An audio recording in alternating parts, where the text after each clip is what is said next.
Hello, my name's Dade, and I'm a 60-year-old woman. My husband died about 5 years ago, but I'm still a working woman. I have 5 kids, 4 of which live in different states all across the country. They each have their own families, and I'm beyond blessed to have such a big family. One of my kids, Jack, still lives in our hometown. He attended the community college here, which is where he met his wife, Riley. I liked her, but I didn't think my opinion mattered either way, as long as Jack was happy. The two of them got married pretty soon and then pursued further education together in their respective fields. When they got good jobs and earned enough, they decided to have a child. I was excited because that meant I had one more grandchild to spoil. But Riley was weird about me meeting my grandchild, Jason. She was very particular about when I could visit and how long. It was understandable in the first year of Jason being born, but even when he was 6, that was odd. But I let it go because every family functioned differently. Before I knew it, though, 12 years had passed, and because of the limited amount of interaction I was allowed to have with Jason, I didn't really get to develop a strong bond with him. All I did know was that we both shared a genuine love for books. So whenever I did go over, I made sure to buy him some books I knew he'd like. One day, I was at work when I got a call from Jason. Now that was odd for various reasons, the most prominent reason being that Jason and I barely spoke outside of family gatherings. I tried my best to connect with him the way I had done with my other grandchildren, but he seemed way too distant. "Grandma, are you free to talk?" "Yes, honey, any time for you." "Tell me, is everything okay?" No. Why are you crying?" "Did you get hurt? Is there anybody at home who can help you?" "Mom and Dad are here, but do you need me to call them for you?" "No, I called you because I needed your help." "My help? What could I help you with, darling?" "I need you to save me." "Jason, what are you talking about?" "Don't laugh." "Grandma, I'm sorry, honey." "That was not what I was expecting you to say." "I'm not kidding. If you aren't going to help me, I'll find a different way." "No, hold on. I'm sorry for laughing. Now, why don't you explain what you meant?" "I need you to save me from my devil mother." "Devil mother? Honey, what do you mean?" "She's not as sweet and nice as she acts. She's really mean to me when no one's around, and she keeps—" "Oh no, I hear someone coming up the stairs." "I have to go. Please don't tell them that I've called." "Why?" I was confused and concerned. As far as I knew, Riley was one of the sweetest people I knew. How could Jason call her a devil? I didn't believe him at the time because I figured that it was just him trying to get back at Riley. After all, she probably grounded him for something he had done. As far as I knew from what both Riley and Jack had told me, Jason had been a pretty mischievous child. But I had this nagging feeling in my gut that Jason was not joking around. As I went home that day, I couldn't stop thinking about the call. It was very out of character for Jason to do that. I slept on it for a couple of days, but I still couldn't rid myself of the feeling that something was up. So I decided to make an impulsive purchase and ordered a hidden camera. Of course, I felt wrong spying on my son and his family. But I justified it by telling myself that I was only doing that because Jason called me to explicitly ask for my help. If, and hopefully there was nothing, I could just retrieve the camera. But if there was something, then I'd have to figure out what exactly needed to be done. I hoped that even if there was something happening, a long talk would solve that issue. The camera took a couple of days to arrive, and after it did, I set it up. Thankfully, this was one of those cameras that I got live footage from as well as recorded footage. I could access the footage through an app on my phone, which made it very convenient for me. Once I had set it up and figured out the technicalities of the gauge, I decided to call my son and ask him if I could come over. "Hello, sweetie. How's everything?" "Everything's great, Mom. What about you?" "It's the same old, same old." Although I was wondering about something, and I thought I'd ask you about it. "Yeah, of course. Is everything okay?" Yes. I was just thinking that we haven't met in a long time, and I was wondering if I could just swing by your place one day." "Yes, of course, Mom. How about this Sunday?" "Yes, that works." "But shouldn't you maybe check with Riley if that's okay? Lord knows I hated it when your dad made plans without asking me about it. I know Riley would be really happy to have you over." "Don't worry, Mom." "All right then. I'll be there around 5 o'clock. "That works. See you soon. Take care."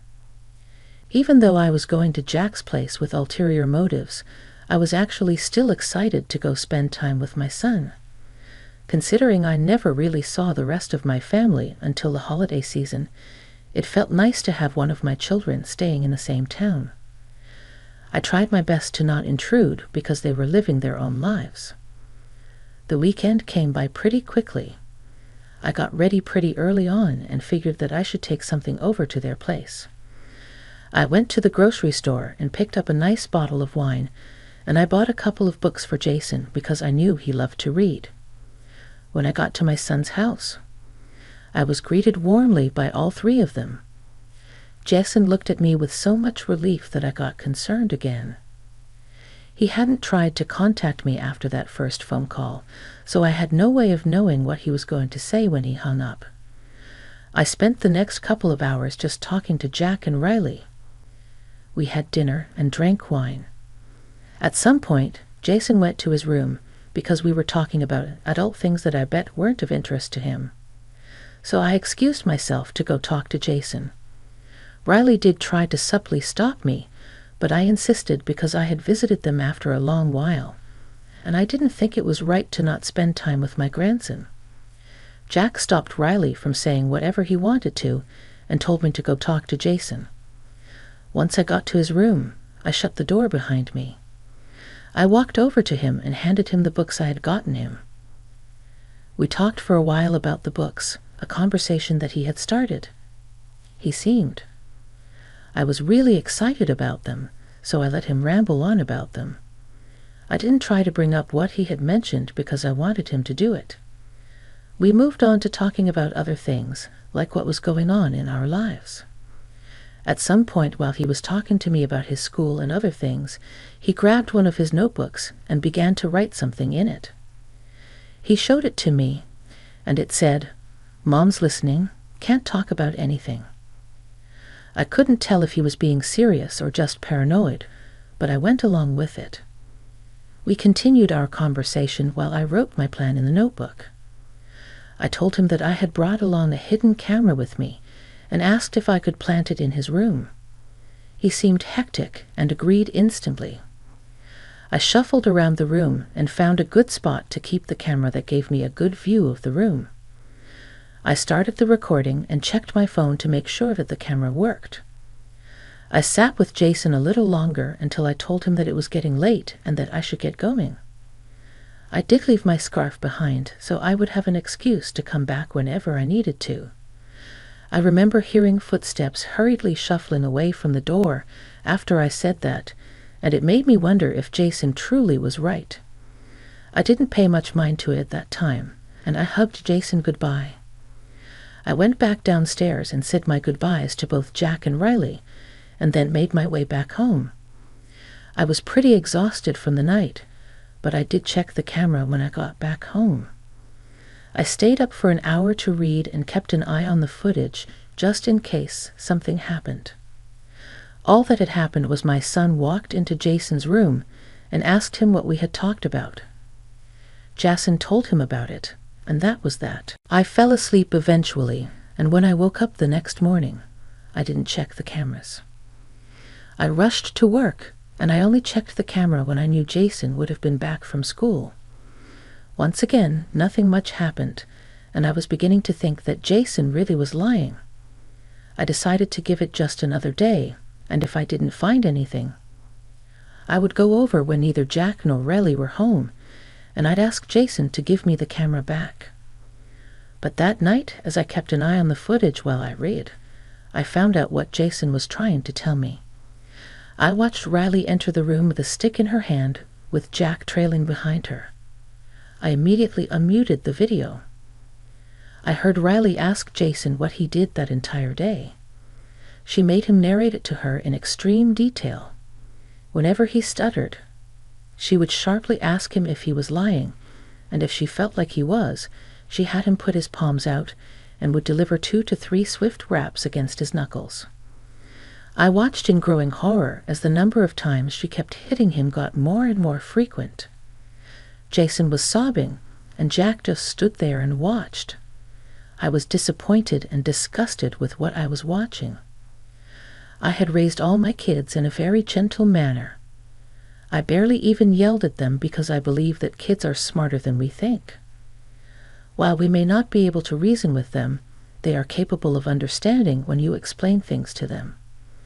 I didn't understand why Jack was just standing there and letting his son get hit for something so unnecessary. I wanted to rush over to their place and stop them, but what would I have said to them? They would have found it odd that I happened to be back just a day after I was already there. I remembered that I had left my scarf there, but I knew that I could have used that excuse in that moment because I needed that as an excuse to meet with Jason. But I could do one thing. I picked up my phone and called Jack. "Hey, Mom, is everything okay?" "Yes, no worries." "I hope I'm not disturbing you." No. Riley and I were just saying good night to Jason." "Ah, all right then. I just wanted to tell you that I think I left my scarf in Jason's room last night. I remember setting it down there, and then like a klutz, I forgot it there. Do you think I could swing by tomorrow and pick it up? Why don't I just come over and drop it off for you right now?" "No, I'm way too tired, and I'm going to fall asleep before you even get here. I had a long day at work, and I'm barely even holding up the phone right now." "All right then. Why don't you swing by in the evening?" "I can't do that. I'm meeting up with a couple of my friends for game night tomorrow." "Well, Riley, and I won't be back till evening. Why don't you swing by the day after? I need that scarf for tomorrow. We're having a Fed get-together of sorts." "Well, you could swing by in the afternoon. Jason will be home." "Oh, lovely. I'll be there around 2. Good night, Mom." My heart raced as I came up with lying eyes on the spot. At least my call distracted Jack and Riley enough for them to discuss whatever I had said to Jack instead of focusing on hitting Jason. But before they left Jason's room, Riley declared that Jason would not be getting any dinner or any other meals until dinner the next day. I was appalled. I wished I didn't believe that Riley and Jack would follow through, but from what I saw, I knew that wouldn't be the case. The next day, I took off from work and mentally prepared myself for the conversation that I was going to have with Jason. I was sure that he would not want to continue living there, but I still needed to hear him say that. Before I went over to Jack's place, I made sure to pick up some food for the both of us. When I got there, Jason looked like he was about to faint at any minute.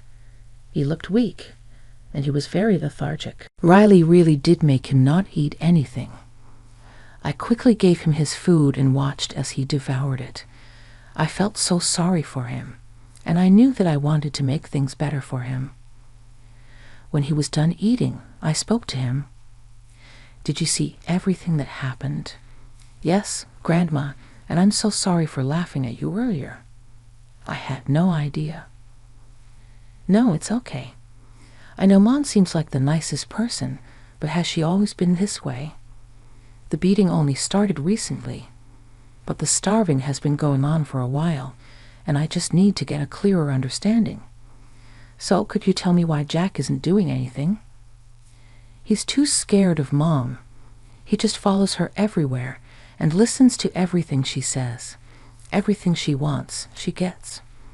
Oh, honey, I'm so sorry that you've been dealing with this for a while. But I am curious, why didn't you eat anything at school? Mom didn't send me to school on days that she doesn't let me eat. I stay home. Mom measures how much of each food is there in the house, and if it's even 1 gram off when she gets back, I get punished more. So, she's starving you and jeopardizing your education. I'm definitely going to do my best to help you out, okay? Thank you, Grandma. Anywhere away from here will be great. I promise to only be good. Just please take me away from here. I promise I will. Darling, but it will take some time. Do you think you can handle staying here for a little while longer? Yeah, I can. I've been living here for 12 years, so I can wait a little more. I carefully took away all the wrappers and made sure to leave no trace of any food there. I didn't want Riley to make things worse for Jason. I then helped Jason clean up any crumbs and then checked and double-checked to make sure we left the place exactly as it had been. I went back home and made sure to call Jack to let him know that I had gotten my scarf back and thanked him for being cooperative. Next, I contacted a good friend of mine who worked with family law. I explained my situation to him, and he told me that it would be hard and long to fight for custody of Jason. He also informed me that while I may be able to get custody, the judge may only give me a temporary one, and in that time, Riley could easily change up her behavior and get back her custody of Jason. I knew that getting her to court and trying to fight for custody was definitely not going to work in my favor, especially with what little evidence I had. But I did know one thing. I could use the evidence I did have to get her to make me Jason's legal guardian. You see, Riley worked as a counselor at one of the many middle schools in our district. I was sure that she wouldn't want her abusing her child to reach anywhere and take away her current job and future job prospects. I kept careful watch over the footage the next few days as I gathered all my evidence and sorted the paperwork for a transfer of guardianship. I waited until it was the weekend to go over to Jack's without any notice. When Jack opened the door, he seemed surprised to see me there. "Mom, what are you doing here?" he asked. "I need to talk to you and Riley," I replied. I don't think now's a good time." "Why? What's going on?" "Just family stuff." "Hold on. How come you're suddenly over so frequently? Can't I visit my son? I didn't think I needed to have any special permission to do that." "No, I didn't mean it like that. It's just that you've taken a sudden interest in us this week, and it's weird because you rarely ever dropped by before." "It isn't really weird. I only came over today because I have something seriously important that I need to talk about with the two of you." "I don't think." "What's that sound?" I knew that Riley was doing something to Jason because of how evasive Jack was being. But when I heard what sounded like loud crying coming from Jason's room, I pushed Jack aside and walked into the house. There was no way I was not going to protect him when I was standing right there. I ran, well, more like speed walking considering I'm not very young, to Jason's room and burst the door open, only to see Jason sobbing as he clutched his face. Riley was breathing hard as she looked at him with so much malice that I shivered. I ran over to Jason and asked him if he was all right. He just hugged me tight and wailed into my ears. Riley huffed and walked away. When Jason calmed down, I took a good look at him and noticed that his cheek was red and swelling up, his knuckles were bleeding, and there were welts on his arms, all from the stick. I felt a kind of rage in me that I had never felt before. What kind of a monster do you have to be to hit a child so hard? Nothing the child did deserved that level of treatment. In any case, I went downstairs to the kitchen and grabbed a bag of frozen veggies and went back upstairs to give it to Jason so he could use it to help reduce the swelling in his cheeks. Once I had made sure that he was okay, I told him that I would be taking him to my place that day and asked him to pack as many of his things as he could. With that, I walked back down to talk to both of them.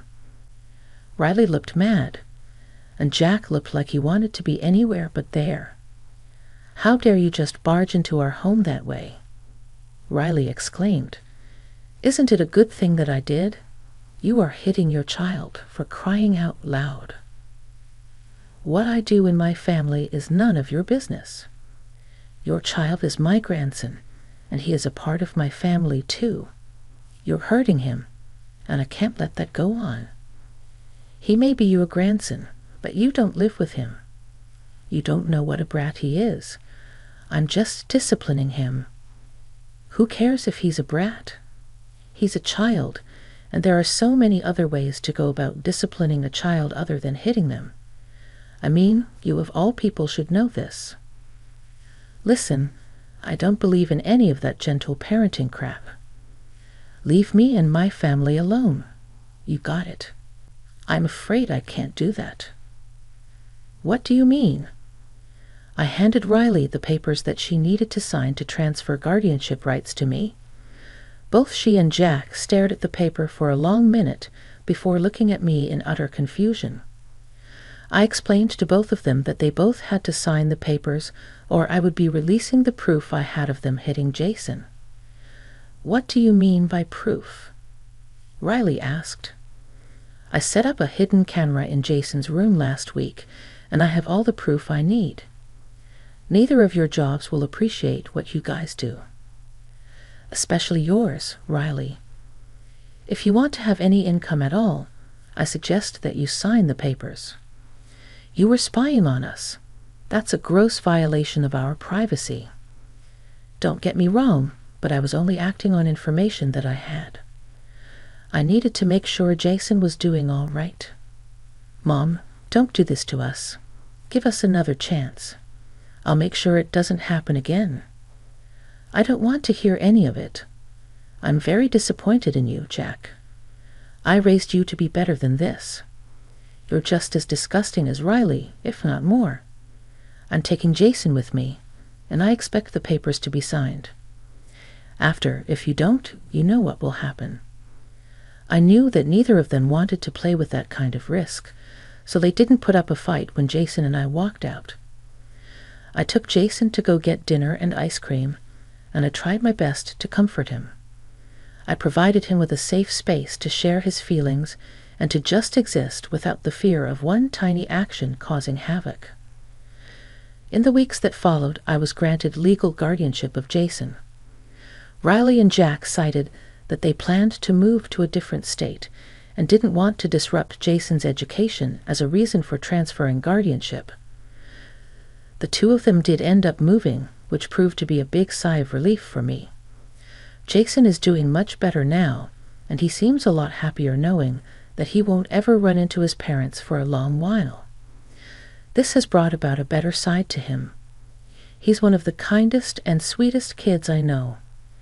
He thanks me every day for what I did for him, and I intend to keep my promise to always protect him for the rest of my life. Thank you for listening.